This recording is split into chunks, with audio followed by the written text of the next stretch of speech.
Pouvez-vous dire véritablement que votre amour aujourd'hui pour le Seigneur, pour la Bible, pour le peuple de Dieu a augmenté par rapport au premier jour de votre salut? Cela en est-il ainsi? Par exemple, des couples font preuve de beaucoup d'amour. Dans le premier mois de leur mariage, ils travaillent ensemble, ils s'assoient ensemble. Mais 3 mois après, ils sont fatigués l'un de l'autre. Le mari regarde dans une direction, la femme dans une autre. Ils passent toute une soirée à la maison, assis, sans parler.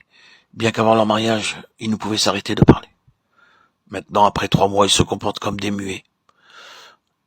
L'amour a progressivement diminué et le résultat en est un foyer malheureux. Ceci est une très pauvre illustration, mais notre amour pour le Seigneur Jésus-Christ devrait devenir plus fort, plus riche et plus pur jour après jour, et ne pas s'affaiblir. Il nous faut ressentir le même amour pour les nôtres.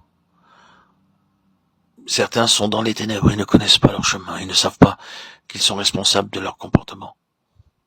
Beaucoup nous haïssent, mais nous pouvons prier pour eux. S'ils nous froissent, nous pouvons demander au Seigneur d'avoir pitié d'eux. Ceci est l'expérience de l'amour spirituel, qui est éternel, patient, comme cela nous est rappelé dans Colossiens 3, 12, 14.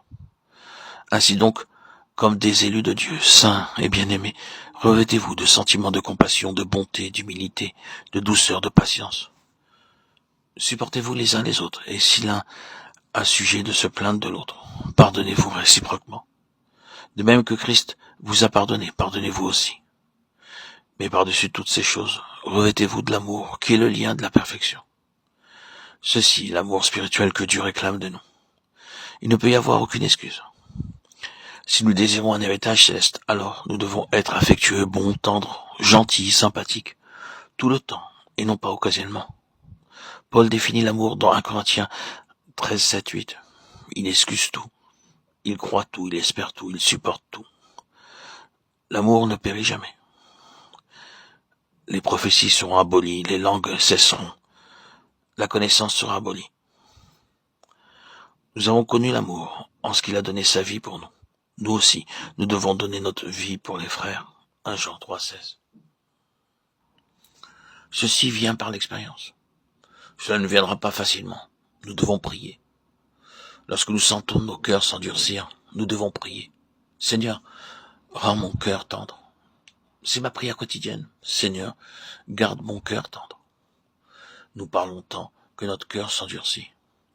Nous disons tant de choses blessantes, sans aucune considération pour les sentiments des autres. C'est uniquement par la prière que nos cœurs demeurent tendres, affectueux et bons. Ce don de Dieu est possible. La parole de Dieu l'affirme. Le Seigneur Jésus-Christ nous a tant aimés que nous devons aussi aimer comme il l'a fait. C'est ainsi que mon Père Céleste vous traitera, si chacun de vous ne pardonne à son frère de tout son cœur. Matthieu 18, 35.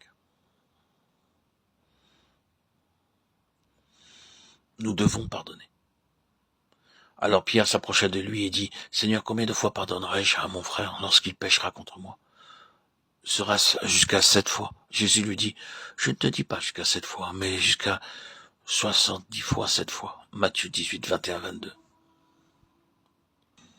490 fois. Nous éprouvons de la difficulté à pardonner. Ne serait-ce que 2 fois. Nous disons, je te pardonne, mais je ne veux plus parler avec toi. Oui, je te pardonne, mais ne viens plus chez moi. Viens, et après cela, va-t'en. C'est difficile de pardonner. Être bon, affectueux et gentil. L'amour sait comment pardonner. Voilà ce que nous demande le Seigneur. Voilà ce que l'Esprit Saint nous pousse à avoir comme attitude. S'il nous a pardonné, pourquoi ne nous pardonnerions-nous pas les uns les autres?